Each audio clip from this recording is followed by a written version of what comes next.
আমরা ইতিমধ্যে আমি বলে দিয়েছি, আজ সকালেও 10টার দিকে আমি মহারাজের সঙ্গে কথা বলেছি। আমরা রেডি আছি সরকার থেকে, কারণ কেন আমরা সরকার থেকে নেমে যাব বা আমাদের সমর্থন প্রত্যাহার করব, এটা মোটামুটি আমরা রেডি হয়ে গেছে।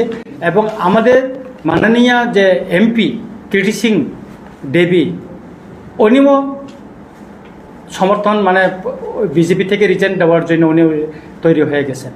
আমরা মোটামুটি রেডি, এবং সম্ভবত যদি আমাদের হয় এই জুলাইয়ের 20 তারিখের ভিতরে হয়তো দিল্লিতে উচ্চ পর্যায়ে আমাদের একটা মিটিং হওয়ার সম্ভাবনা বেশি আছে। আর মহারাজের সঙ্গে আমি 9 তারিখে দিল্লি চলে যাচ্ছি। তারপরে 1 বছর এখানে সরকারের সঙ্গে আমরা ত্রিপাক্ষিক চুক্তির পরে আমরা করেছি, কথা বলেছি, অনেকবার মিটিং হয়েছে, জয়েন্ট ওয়ার্কিং গ্রুপের মিটিং আমি নিজেও গিয়েছি। করছে না, কিছুই হচ্ছে না। ত্রিপুরাতেও যে হচ্ছে, এখানে তো কিছু করছে না। আমরা বারবার মাননীয় মুখ্যমন্ত্রীর সঙ্গে দেখা করেছি বিভিন্ন বিষয়ে, কিন্তু কিছুই হচ্ছে না। তাহলে আমরা এই সরকারে থাকার কি অর্থ আছে? আপনারা বলুন, ত্রিপাক্ষিক চুক্তি 1 বছর হয়ে গেল, বেশি ইলেকশন হইতেছে না। এখানে 125 অ্যামেন্ডমেন্ট বিল করে এডিসির হাতে ক্ষমতা পাঠানোর কথা, দেওয়ার কথা। এটা আমার কথা না। 2018 এবং 2023-এর বিধানসভার যে নির্বাচনের যে ম্যানিফেস্টো, বিজেপির ম্যানিফেস্টো, সেখানে আছে।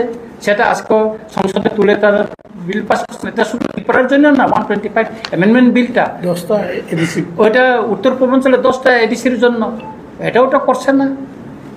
তাইলে আমাদের কাউন্সিলে 2টা আছে, ভ্যাকেন্সি আছে, এটা বাই ইলেকশন হচ্ছে না। তাহলে এই সরকারের অধীনে থাকা বা তাদেরকে সমর্থন করা আমাদের আর কি প্রয়োজন আছে?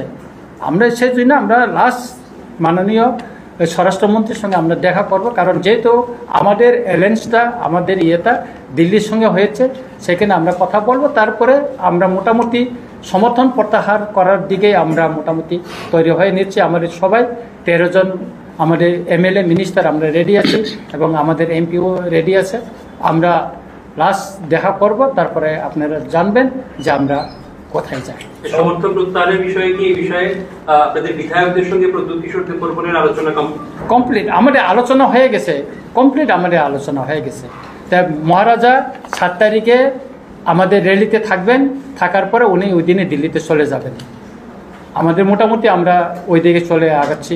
আপনারা দেখছেন আমাদের কিছুদিনে রাজনৈতিক পরিস্থিতিটা কোন দিকে গড়াচ্ছে। আমি তো রেগুলার বলেই যাচ্ছি এই সরকারের সঙ্গে থাকার আর প্রয়োজন নেই আমাদের। না, সমর্থন আছে, ওনার সমর্থন নিয়ে তো আমরা বলছি। আমরা তো সমর্থন নিয়ে তো বলছি, মহারাজ নিজেই তো বলছেন, আমরা কেন সমর্থন করবো? 1 বছর আমরা দেখেছি, আমরা বিরোধী দল থেকে আমরা ছেড়ে সরকারের সঙ্গে এসেছি। আমাদের প্রতিশ্রুতি দিয়েছে আমাদেরকে, আমাদের যে অধিকার, ল্যান্ড রাইটসের কথা, পলিটিক্যাল রাইটসের কথা বলা হয়েছে। চুক্তিতে কি আছে? এটা কথা আছে, কিছু তো করছে না। তাহলে এই সরকারের অধীনে আমরা কেন থাকবো?